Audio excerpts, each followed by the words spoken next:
स्वागत करते हैं आप सभी का आज के अपने इस वीडियो में। साथियों हम लोग पढ़ने वाले हैं पावलोव का सिद्धांत। इसके पिछले वाले वीडियो में हमने जो है थॉर्नडाइक का सिद्धांत पढ़ा था और एक वीडियो और बनाए थे जिसमें कि थॉर्नडाइक से संबंधित सभी क्वेश्चन थे, यानी कि थॉर्नडाइक के सिद्धांत से संबंधित सभी क्वेश्चन थे। आप लोग उसको देख लीजिएगा। उससे बाहर पेपर में कुछ भी नहीं आएगा थॉर्नडाइक से संबंधित। कोई भी टीचिंग एग्जाम हो, सीटेट हो, टेट हो या कोई भी टीचिंग एग्जाम हो, ये जो है क्वेश्चन सफिशियंट हैं सभी जो है एग्जाम के लिए। आज हम देखने वाले हैं पावलोव का शास्त्रीय अनुबंधन का सिद्धांत। सबसे पहले देख लेते हैं कि पावलोव कहाँ के निवासी थे। तो पावलोव जो है रूसी मनोवैज्ञानिक थे, यानी कि ये निवासी थे रूस के। ये पहले मनोवैज्ञानिक थे जिन्हें कि 1904 में नोबेल पुरस्कार मिला था। और किस लिए इन्हें नोबेल मिला था? इन्होंने जो है कुत्ते पर प्रयोग किया था, यानी कि उसकी पाचन क्रिया पर इन्होंने शोध किया था और वहीं से इन्होंने एक सिद्धांत निकाला, शास्त्रीय अनुबंधन का सिद्धांत। और इस सिद्धांत को अन्य कई नामों से भी जाना जाता है, जैसे कि पहला है शास्त्रीय अनुबंधन का सिद्धांत या अनुकूलित अनुक्रिया का सिद्धांत, अनुबंधन सिद्धांत, classical conditioning, classical theory, yes type सिद्धांत, अनुबंधन का सिद्धांत या अनुकूलन का सिद्धांत। ये जो है पावलोव के सिद्धांत के नाम है। पूछ लिया क्वेश्चन में, ऐसे पूछेगा क्लासिकल थ्योरी किसने दिया था? पावलोव ने दिया था। क्लासिकल कंडीशनिंग किसने दिया? पावलोव ने दिया। या इन्हें जो है अनुबंधन का जनक भी कहा जाता है। तो ऐसे क्वेश्चन बनेगा कि अनुबंधन का जनक किसे कहा जाता है? पावलोव को कहा जाता है। देख लेते हैं इन्होंने जो है किस पे प्रयोग किया। इन्होंने जो है कुत्ते पर प्रयोग किया था। इन्होंने कुत्ते को खाना दिया और घंटी बजाई। पहली बार इन्होंने क्या किया कि कुत्ते को खाना दिया और घंटी बजाई। कुत्ते के मुंह में लार आया, यानी कि भोजन देखने से कुत्ते के मुंह में लार आया। ये जो है स्वाभाविक क्रिया थी। इसके बाद क्या हुआ, फिर उन्होंने जो है कुत्ते को भोजन दिया और घंटी बजाई, तब भी कुत्ते के मुंह में लार आया। उसके बाद कुछ दिन बाद उन्होंने जो है खाना नहीं दिया, सिर्फ घंटी बजाई। तो सिर्फ घंटी बजाने से ही कुत्ते के मुंह में लार आ गया। क्यों आ गया? क्योंकि घंटी बजने पे भोजन मिलता था। ये कुत्ते ने जो है सीख लिया था कि घंटी बजेगी तो हमें खाना मिलेगा, हमें भोजन मिल जाएगा। तो जब उन्होंने भोजन नहीं दिया, सिर्फ घंटी बजाई, तब भी जो है कुत्ते के मुंह में लार आ गया। ये उनका जो है प्रयोग था। इसके बाद देख लेते हैं इसमें उद्दीपक क्या था, अनुक्रिया क्या था, अनुबंधन क्या है देख लेते हैं। अनुबंधन ये होता है कि उद्दीपक और अनुक्रिया के बीच जो साहचर्य स्थापित होता है, जो संबंध स्थापित होता है, उसे अनुबंधन कहा जाता है। इसके आगे हम देखेंगे कि ये जो है पावलोव का सिद्धांत कक्षा में कैसे उपयोगी है, कैसे काम करता है। पहले ये देख लेते हैं कि जब भोजन दिया गया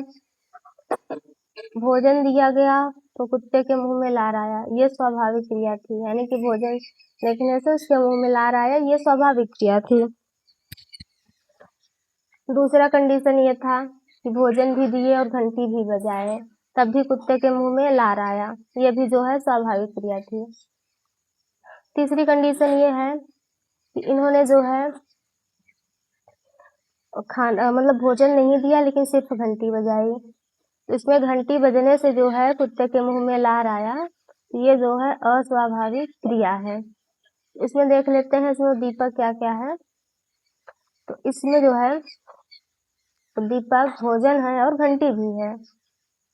भोजन भी है और घंटी भी है। तो भोजन वाला क्या है कि स्वाभाविक क्रिया है और घंटी वाला जो है अस्वाभाविक क्रिया है। और यहाँ देख लेते हैं यूसीएस यूसीआर, यानी कि भोजन देखने से लार आया। फिर देखते हैं सीएस प्लस यूसीएस, यानी कि घंटी प्लस भोजन, घंटी भी बजी भोजन भी आया तब लार आया। अब पहले में क्या था, भोजन देखे तो लार आया। दूसरे में क्या हुआ, घंटी बजी भोजन दिए तब भी लार आया। तीसरे में क्या था, घंटी बजाए लेकिन भोजन नहीं दी, तभी जो है लार आया। तो ये जो है कुत्ते ने कि घंटी बजने से हमें भोजन मिलेगा। तो उसके मुंह में मतलब उसकी ये बन गई थी, उसके माइंड में बन गया था घंटी बजने से जो है खाना मिलेगा। तो घंटी बजी तो उसके मुंह में जो है लार आ गया। इसके आगे देख लेते हैं कि पावलाव का जो सिद्धांत है वो कक्षा में इसका क्या महत्व है, कैसे उपयोगी है। तो चलिए अपनी भाषा में बताते हैं। जैसे कि जब घंटी बजती है, स्कूल की घंटी जब बजती है तो बच्चे जो है अपना बैग जो है बंद कर लेते हैं, यानी उन्हें लगता है कि अब छुट्टी होने वाली है। यानी घंटी बजने पे स्कूल में जब घंटी बजती है तो बच्चा जान लेता है कि अब छुट्टी होने वाली है। तो यहाँ भी जो है ये अनुबंधन हो गया यहाँ पे। दूसरा देख लेते हैं, जब हम सुबह उठने के लिए अलार्म लगाते हैं 5 बजे या 6 बजे या 3 बजे 4 बजे जो भी लगाते हैं, तो अगर वही करते रहेंगे तो कुछ दिन बाद ऐसा होता है कि अलार्म नहीं बजा लेकिन फिर भी नींद खुल जाती है।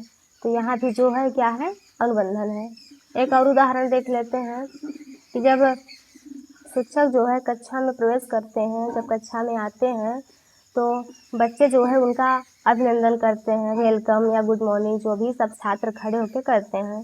तो यहाँ भी जो है अनुबंधन बन गया है। अब इसमें देख लेते हैं याद रखने के 3 की पॉइंट्स। प्रश्न ऐसे बनेगा, शास्त्रीय अनुबंधन का सिद्धांत किसने दिया? पावलाव ने दिया। कुत्ते पर प्रयोग किसने किया था? पावलाव ने किया। अनुबंधन का जनक किसे कहा जाता है? पावलाव को कहा जाता है। पहला कौन से मनोवैज्ञानिक थे जिन्हें जो है नोबेल पुरस्कार मिला था? तो वो है पावलाव। कब मिला था? 1904 में मिला था। किस लिए मिला? उन्होंने कुत्ते पर प्रयोग किया, यानी उसकी पाचन क्रिया पर प्रयोग किया। एक लास्ट लाइन है, घंटी बजी और लार आ गई। आखिर ये कैसे हुआ? तो आज सीखेंगे पावलाव का जादू। तो घंटी बजी और लार आ गई, ये तो अब आप लोग जान ही गए होंगे। हमने बहुत अच्छे से आपको समझाया है कि घंटी बजने पे लार कैसे आ गया। ये जो है पावलाव का प्रयोग था। एक बार फिर से हम लोग देख लेते हैं एकदम शुरू से थोड़ा थोड़ा करके कि पावलाव कौन थे। पावलाव जो है रूस के थे, रूस के मनोवैज्ञानिक थे। इन्होंने जो है शास्त्रीय अनुबंधन का सिद्धांत दिया था, अनुकूलित अनुक्रिया का सिद्धांत दिया, अनुबंधन का सिद्धांत दिए थे, अनुकूलन का सिद्धांत दिए, एस टाइप सिद्धांत दिए। इन्हें जो है अनुबंधन का जनक कहा जाता है। इन्होंने जो है कुत्ते पर प्रयोग किया था। 1904 में इन्हें नोबेल पुरस्कार मिला था। इनका प्रयोग ये था कि कुत्ते को भोजन दिया, उसके मुंह में लार आया। दूसरी बार क्या हुआ, बजाया तब भी कुत्ते के मुंह में लार आया। और तीसरी बार क्या हुआ कि इन्होंने जो है सिर्फ घंटी बजाई, उसको भोजन नहीं दिया, फिर भी कुत्ते के मुंह में लार आ गया। तो यानी कि उसने ये सीखा था कि घंटी बजने पे जो है अब भोजन मिलेगा। उम्मीद करते हैं आप सभी को बहुत अच्छे से समझ में आया होगा और आप लोग अच्छे से एक बार ये पूरा नोट्स देख लीजिएगा। इसके बाद हम लाएंगे पावलाव से संबंधित ही 15 क्वेश्चंस लाएंगे नेक्स्ट वीडियो में। तो ये थ्योरी वाला पार्ट और जो है टेस्ट सीरीज जो आएगा उसमें यानी कि जो पावलाव से संबंधित क्वेश्चन है इन दोनों को आप देख लीजिए। ये जो है बहुत ही महत्वपूर्ण है आप लोगों के एग्ज़ाम के लिए। तो आप सभी को ऑल द बेस्ट सभी एग्ज़ाम के लिए।